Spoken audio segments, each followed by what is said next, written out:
सियालकोट की तहसील पसरूर में मौजूद हूँ। यानी कि टोटल 7 एक ही मर्द बचा है पुलिस की वर्दी में। पूरा हाथ एक बेकार हो गया था। उसमें कहते थे कि हमारा साथ दे। पहले जब वालिद साहब की एक भाई एक चचा, 3 बहनों का एक ही भाई था। तो पुलिस वाले कहते हैं जी हमारा यूनिफॉर्म आम मिल जाता है बाजार से। सर पुलिस की वर्दी सर और साथ पुलिस के shoes A to C sir police का सामान था। क्योंकि सर उनकी बस अप्रोच है, कौन सा आजाद मुल्क है जहां अप्रोच के सर पे इंसाफ मिलता है। और जो RNN डिजिटल मीडिया की वीडियोस देखने के लिए हमारे चैनल को सब्सक्राइब कीजिए और बेल के आइकन पर क्लिक कीजिए ताकि आप हमारी आने वाली तमाम वीडियो से बाखबर रह सकें। बिस्मिल्लाहिर्रहमानिर्रहीम। अस्सलाम वालेकुम नाज़रीन, आप देख रहे हैं RNN डिजिटल मीडिया और मैं हूं आपका मेज़बान सलमान मुग़ल। नाज़रीन, मैं सियालकोट की तहसील पसरूर में मौजूद हूं, जहां पे एक इंतहाई रूह को लर्ज़ा देने वाला जुल्म ढाया गया है। 4 कत्ल पहले हुए उसी घर के और 3 कत्ल अभी, यानी कि टोटल 7 कत्ल हुए। और उस घर में सिर्फ़ एक ही मर्द बचा है। जिस घर के 7 कत्ल हुए उस घर में सिर्फ़ एक ही मर्द बचा है, ये छोटा बच्चा। और नाज़रीन, जैसा 4 कत्ल हुए उसके अलावा जो है कि वो जो पहले 4 कत्ल हुए उसके ये जो अभी 3 कत्ल हुए वो उस केस के गवाह थे। और उन गवाहों को मिटाने के लिए, सबूतों को मिटाने के लिए उसने आके 3 कत्ल और कर दिए। और एक राहगीर को भी गोली लगी, वो भी ज़ख्मों की ताब ना लाते हुए वो भी अल्लाह को प्यारा हो गया। इन कत्लों के पीछे क्या हक़ाइक़ हैं, किस वजह से बात इस नौबत तक पहुंची, हमारे साथ मौजूद हैं उनके बेटे और उनकी वाइफ। आइए इनसे जानते हैं कि ये बात कहाँ से शुरू हुई और इस नौबत तक कैसे पहुंची। जी अस्सलाम वालेकुम। वालेकुम सलाम। क्या नाम है बेटा आपका? अब्दुर्रहमान। अब्दुलरहमान, मुझे ये बताइएगा कि ये जब ये 3 कत्ल अभी हुए हैं, आप साथ थे, जी सर। तो ये क्या वजह बनी जो उसने आके पुलिस की वर्दी में आके उसने कत्ल किए हैं? ये तो CCTV फुटेज में भी आ रहा है। तो ये इसकी ज़रा डिटेल बताइएगा कि ये क्यों, कहाँ से ये दुश्मनी शुरू हुई और इस नौबत तक कैसे पहुंची? जी सर, दुश्मनी हमारी उनसे कोई भी नहीं थी सर। मेरे वालिद साहब थे, ठीक है सर, वो 3 भाई थे सर। मेरे पापा जो थे वो बाहर थे सर, तब भी इन्होंने उनकी डेथ करवाई बाहर, ठीक है सर। उसके बाद फिर मेरे चाचू और जो दादा वो थे, ठीक है, उन्होंने सुलह कर ली। उन्होंने कहा चलो मामलों को रफा दफा करते नहीं बढ़ाते। उसके बाद जो मेरे चाचू थे नहीं, जिनकी अब डेथ हुई है, मैं जब साथ था, उन्होंने मेरी वालदा से शादी कर ली, ठीक है। उसके बाद फिर ये लड़ाई लड़ते रहे। 3 साल का था जब मेरे वालिद साहब फौत हुए थे। तो तब चाचू ने मेरी वालदा से शादी की, ठीक। उसके बाद इन्होंने काफ़ी ज़्यादा लड़ाई झगड़ा किया मेरे वालिद के साथ। यहाँ तक नौबत आई कि उनके हाथ पे इन्होंने छुरी मार दी। उनका पूरा हाथ एक बेकार हो गया था। वो आपके चाचू का? जी सर, नईम साहब जो आप फोत हुए हैं, जी जी, उनका हाथ पूरा जख्मी हो गया। तब भी उन्होंने सुलह की। उसके बाद उनको काफ़ी प्रॉपर्टी जगह पैसे देते रहे कि ठीक है सुलह कर लें। उसके पहली वाइफ का मकान है वो उन्होंने उसी सुलह के दिया था, मकान भी और एक दुकान भी क्लास वाले में से, सब हमारे रिलेटिव को पता है। उसके बाद भी क्या कहते हैं, ये बाज नहीं आए। फिर उनको कहते थे कि गलत कामों में हमारा साथ दे। यहाँ हुकूमत की जगह है, सबको पता है। उसमें कहते थे कि हमारा साथ दे कब्ज़ा करने के लिए, जो वो नहीं देते थे।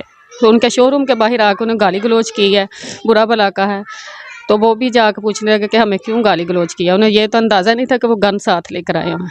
वहीं पे उन्होंने चारों को 4-4, 5-5 गोलियां मार के मारा। ये जो पहले 4 कत्ल हुए? हाँ जी, pहले जो 4 कत्ल हुए हैं जो पहले 4 कत्ल हुए थे वो कितने देर पहले हुए थे? सर वो 3 साल तीन पहले, साल 3 साल होने में अभी 2 माह बाकी हैं। अभी 3 साल भी नहीं हुए उसको पूरे। फरवरी में 3 साल पूरे होंगे उसको। और उसके बाद ये जो अभी कत्ल हुए हैं ये तो परसों हुए हैं ना, 3-4 दिन पहले? सर 7-8 दिन हो गए सर। अच्छा, 7-8 दिन हो गए। तो ये जो कत्ल थे, ये जो कत्ल हुए हैं अभी, ये जो हैं उनके, उसके जो केस था उनके गवाह थे, क्या थे? सर वो गवाह जो 2 थे, चाचू शहजाद और चाचू मुजम्मल सर, वो गवाह थे। और जो मेरे वालिद साहब थे नईम साहब सर, वो भाई थे। मतलब कि उनके पहले जो वालिद साहब की एक भाई एक चचा और एक कज़न की डेथ हुई थी। और फाइनेंशियली सपोर्ट कर रहे थे, वो पैसे वगैरह वो ही लगा रहे थे इस जो केस। नईम साहब हैं। जी वो ही लगा रहे थे सारा कुछ। उसके बाद ये कह रहे थे कि सुलह कर लेते हैं। जाहिर है किसी के घर के 4 आदमी कत्ल कर दे और वो पहले भी एक कर दिया, फिर सुलह कर लिया, फिर 4 कत्ल करके सुलह कर ले। उसने यही बोला कि ये फिर आगे से हमें कोई नुकसान पहुंचाएंगे, लेकिन ना तो उन्हें कोई पकड़ा था, ना कोई पुलिस पकड़ी थी, ना कोई और पकड़ा था। सिर्फ यही था कि वकील के पास जाते थे, केस लग जाता था, अगला तारीख मिल जाती, अगली तारीख मिल जाती, और कुछ भी नहीं होता। उन मुजरमों की जो फैमिलीज़ हैं वो यहाँ सुकून से रह रही थी, हमने उन्हें कभी तंग ही नहीं किया, इन्हें कुछ भी नहीं कभी कहा। फिर उसके बाद वो ये बाहर रहते थे, कभी आते थे। इस दफ़ा जुम्मे वाले दिन आए हैं, कोई बात नहीं, कोई झगड़ा नहीं, कोई कुछ भी नहीं है। मसरूर अपनी पहली वाइफ के घर गए हैं, वहाँ से निकले हैं, अपनी सिस्टर के घर इन्होंने जाना था। रास्ते में सिर्फ वो जो गोश्त वाली दुकान है वो इनके बहनोई की है, वहाँ खड़े हुए हैं। अभी कहते हैं बाहर निकल के हम खड़े ही हुए हैं, तो इसने में मोटरसाइकिल पे 2 पुलिस की वर्दी में आए हैं। हमें नहीं पता कि वो पुलिस की वर्दी में कैसे आए हैं, कहाँ से मिली है। हमें कहा जा रहा है कि पुलिस की वर्दी आम मिल जाती है। तो सर, अब मेरा जैसे- बच्चा देखिए अकेला है, एक छोटी उम्र का बच्चा है, अभी ये फर्स्ट ईयर में पढ़ रहा है, इसकी एज कोई नहीं है, लेकिन फिर भी वहाँ अकेला खड़ा होकर इसने बाप के लिए खड़ा हुआ है।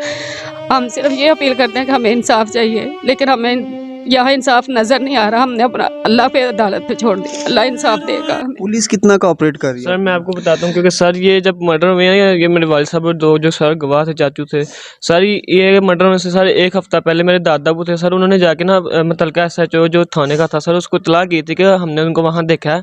ये मर्डर होने से पहले? जी सर, तो आप इसके खिलाफ कोई एक्शन लें। सर वो पहले तो SHO ने बात नहीं सुनी सर, उसी दौरान उनकी कॉल आई थी, ठीक, अननोन नंबर से। सर हमने कहा कि सर ये उनकी कॉल आ रही है, तो सर ने साथ ही इग्नोर किया। सर ने कहा नहीं नहीं मैंने बात नहीं करनी। सर ने बाकायदा 2 पुलिस वाले भेजे कि मेरे दादा को कि इनको घर से छोड़ के आए, और उस टाइम भी SHO ने क्या किसी पुलिस वाले ने कोई एक्शन नहीं था लिया।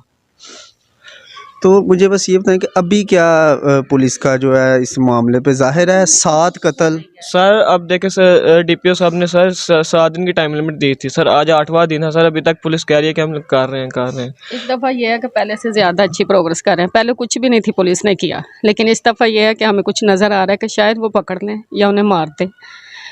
हमारी यही अपील है कि हमें उनका अंजाम चाहिए। जो 3 साल से कुछ नहीं हो सका, तो पता नहीं आगे क्या होगा। मुझे ये बताइएगा, ये जो जिसने कत्ल किया है उसका क्या नाम है? सर वो शहाब इस्लाम और शाहिद इस्लाम। वो आपके क्या लगते हैं? सर वो हमारे कुछ नहीं लगते सर, मेरे दादा वो 5 भाई थे, ठीक है सर। मेरे दादा के जो भाई थे सर, वो उनके बेटे थे, मतलब मेरे वालिद साहब के कज़न थे। यानी कि आपके वालिद साहब के कज़न है, यानी कि एक खूनी रिश्ता हुआ ना। तो ये खूनी रिश्ता होने के बावजूद वो इस तरह के दरिंदगी ढा रहा है। तो अभी तक इसे 7 कत्ल आपके घर के हुए, इसके अलावा आपके घर में कोई मर्द तो नहीं सर, अब कोई मर्द नहीं रहा। बस आप ही हैं? जी सर।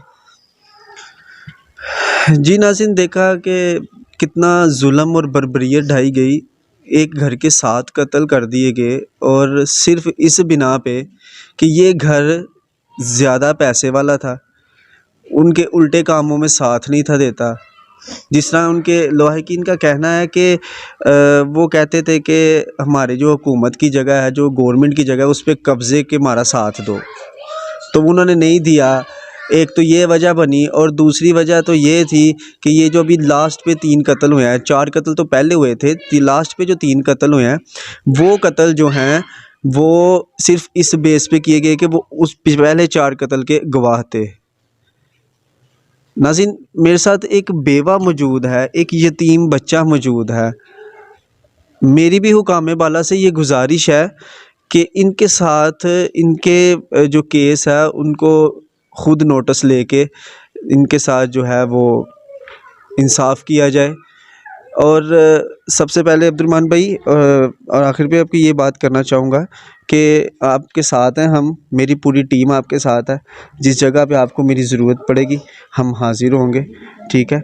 आपने किसी चीज़ के लिए घबराना नहीं। नईम को उन्होंने कत्ल किया, उसके अगले दिन जब उसे दफना के आए हैं घर, तो फिर उसने फ़ोन करके गाली गलौज और फाशी अल्फाज बोले हैं, वो भी हमने रिकॉर्ड करके पुलिस को दिया है शहाब ने। वो इतनी बदमाशी कर रहा है, तो कभी आपको, यानी कि आप, वो शुरू से ऐसे ही करता है, गाली गलौज, ये वो धमकियाँ? शुरू से ही ऐसे कर रहा है, शुरू से ही ऐसे गाली गलौज और धमकियाँ दे रहा है, और बस ये बोलता था कि सुलह कर लो, तो ऐसे सुलह होती है? तो ये जो अभी कत्ल किए हैं उसने, इसके बाद कोई फ़ोन आया? जी इसके बाद 2 दफ़ा फ़ोन आया और दोनों दफ़ा उसने गाली गलौज और हमारी बहनों को बेटियों को ऐसी ऐसी बातें की कि हम बता नहीं सकते। उसे शर्म नहीं आ रही कि कत्ल भी हमारे ही साथ कर दिया और गाली गलौज, और अब हमारी बेटियों की इज्जत को खतरा है। हम बाहर नहीं निकल सकते, हमारे बच्चे नहीं बाहर निकल सकते। मेरा एक यही बेटा सबसे बड़ा, बाकी इससे छोटे हैं सब। 8 बच्चों की कफालत नहीं कर रहा था, लेकिन अब हम यही सबसे बड़ा, और हमें ये भी टेंशन लगी रहती है कि हमें उसकी तरफ से ये भी खतरा है कि हमें धमकियाँ दे रहा है। ऊपर से हम बाहर नहीं निकल सकते, हम अपने ही घर में कैद होकर रह गए और वो मुजरिम होकर आज़ाद घूम रहा है, वो मुजरिम होकर सबको धमकियाँ दे रहा है। हमारी भी हुकूमत बाला से यही गुजारिश है कि हमें इंसाफ चाहिए, अगर नहीं तो अल्लाह ताला तो हमें इंसाफ देगा, अल्लाह तो इंसाफ करेगा। मेरी यही गुजारिश है कि जो जो भी इस केस में शामिल है, थोड़ा है या ज़्यादा है, उसे सख्त से सख्त सज़ा मिलनी चाहिए बस। जी नाज़रीन, ये एक बेवा की दुहाइयाँ थी कि वो हुकाम बाला से यही इल्तिजा कर रही है कि इन्हें इंसाफ दिया जाए। मेरी भी यही गुजारिश है, मैं दोबारा से हुकाम बाला आईजी पंजाब साहब से करता हूँ कि वो कत्ल करके बाद में दोबारा से उनको कॉल करके गंदी गंदी गालियाँ दे रहा है और जो है वो धमकी अमेज़ गुफ्तगू इनके साथ कर रहा है कि मैं तुम्हारे फ़लाने भी कर दूंगा, फ़लाने भी। तो भी उनका बच्चा क्या है जो उसने भी और कत्ल करना है। ये एक फर्स्ट ईयर का स्टूडेंट है, बच्चा है, इसको वो धमकियाँ अब दे रहा है। मेरी हुकाम बाला से गुजारिश है कि इन्हें इंसाफ दिया जाए। जी नाज़रीन, मेरे साथ मौजूद हैं एक बहन और एक बेटी जिनके वालिद और भाई आ गया, और नाज़रीन उनसे गुफ्तगू करते हैं, उनसे पूछते हैं कि उसके बाद भी जो है आपको उनको भी कोई धमकियाँ वगैरह मिल रही हैं, पुलिस की तरफ से क्या एक्शन है, आइए उनसे जानते हैं। जी अस्सलाम वालेकुम। मेरी बहन क्या नाम है आपका? नहीं जी मेरी बहन ये बताइएगा कि जो आज से 3 साल पहले कत्ल हुए थे उनमें आपके वालिद और भाई भी थे? जी, मेरे वालिद साहब थे और मेरा भाई है, और 3 बहनों का एक ही भाई था, और उसको कत्ल कर दिया था शहाब इस्लाम और शाहिद ने। शहाब और शाहिद नाम है? शहाब और शाहिद, और शहाब के 2 बेटे थे साथ। तो उन्होंने ही ये भी 3 कत्ल किए हैं? जी, अभी भी उन्होंने 3 कत्ल किए हैं। नईम मेरे भाई के बच्चों की भी कफ़ालत कर रहा था, 3 बच्चों की, और अपने बच्चों की भी कफ़ालत कर रहा था। तो और जो माजिद के बच्चे हैं 2, उनकी भी कफ़ालत नईम ही कर रहा था। यानी कि सब घरों को नईम ही खर्चा भेज रहा था। कुवैत था तो नईम ही खर्चा सबका उठा रहा था। यानी कि जो अभी कत्ल हुए हैं वो? जी, जो अभी कत्ल हुआ है ना नईम, उन्होंने ही सबके खर्चे वगैरह उठाए हुए थे। जो मुलाज़िम थे ना, ये जो साथ इनके घरों को भी इनको काम करने के लिए कहीं भी जाते थे तो करते थे, तो वो ना धमकियाँ लगाते थे। तो इनकी भी घरों की कफ़ालत जो ना वो नईम ही कर रहा था कुवैत में रह के। तो वो यहाँ पे आया, तो यहाँ पे आने के 2 दिन बाद ही उसे कत्ल कर दिया गया। और वो पुलिस वाले कहते हैं जी हमारा यूनिफॉर्म आम मिल जाता है बाज़ार से। मुझे नहीं समझ आती, मैंने तो कभी नहीं किसी दुकान पे किसी शॉप पे देखा है। नहीं, ऐसा तो नहीं होता ना कि पुलिस की जो हमारी एक सरकारी वर्दी है पुलिस की, वो एक आम मिल जाए? सर पुलिस की वर्दी सर, और साथ पुलिस की राइफल, पुलिस के shoes, A to Z sir police का सामान था। ऊपर से सर हमने जब पुलिस से जब हम पहले केस में सर करते रहे हैं सर, तब मेरे वालिद साहब ने सर, मैं खुद अपने वालिद साहब के साथ जाता हूँ सर, हमने पुलिस को फाइनेंशियली भी सपोर्ट किया, हर किस्म से सपोर्ट किया कि किसी तरीके से आप हमारे मुलजिम हमें पकड़वा दें।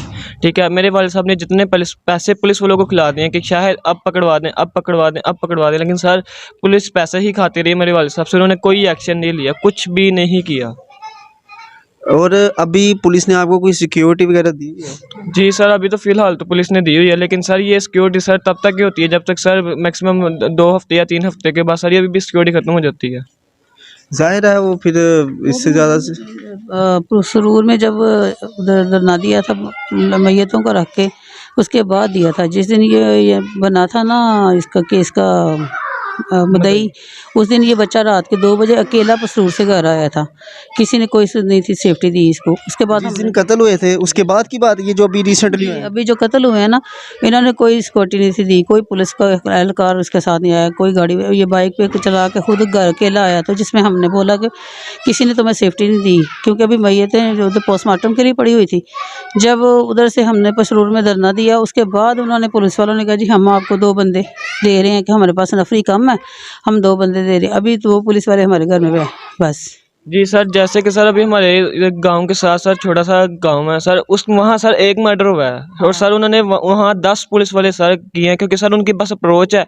मतलब सर हमारे मुल्क में, पाकिस्तान में सर वैसे एक ये आज़ाद मुल्क है सर, ये कौन सा आज़ाद मुल्क है जहाँ अप्रोच के सर पे इंसाफ मिलता है, और जो वैसे जिसकी कोई अप्रोच नहीं है, कोई पैसा नहीं है सर, किसी कुछ नहीं है सर, उसको इंसाफ नहीं मिलता। ये कैसे का आज़ाद मुल्क है? जी, जैसा कि आपने देखा कि उनकी भी उनकी जो जिनके पहले 4 कत्ल हुए थे, उनकी जो बहन भी है और एक माँ भी, बेटी भी है। और मेरे पास तो अल्फाज ही नहीं है कि मैं उनको जो है कुछ आगे बोल सकूं, क्योंकि इनके साथ जुल्म ही बहुत हुआ है। उनका कहना ये था कि जिसकी अप्रोच है उसके जो मुल्ज़िमान हैं वो भी गिरफ़्तार हो रहे हैं, हमारे तो मुल्ज़िमान भी गिरफ़्तार नहीं हो रहे, वो बाकायदा मुझे आगे से धमकियां दे रहे हैं। आज जी मुजाब साहब, मेरी काइंडली आपसे गुजारिश है कि इन्हें इंसाफ दिया जाए और इनके साथ जो है ना पूरा कोऑपरेट किया जाए। इसी के साथ ही सलमान मुग़ल को इजाज़त दीजिएगा। अल्लाह हाफिज़।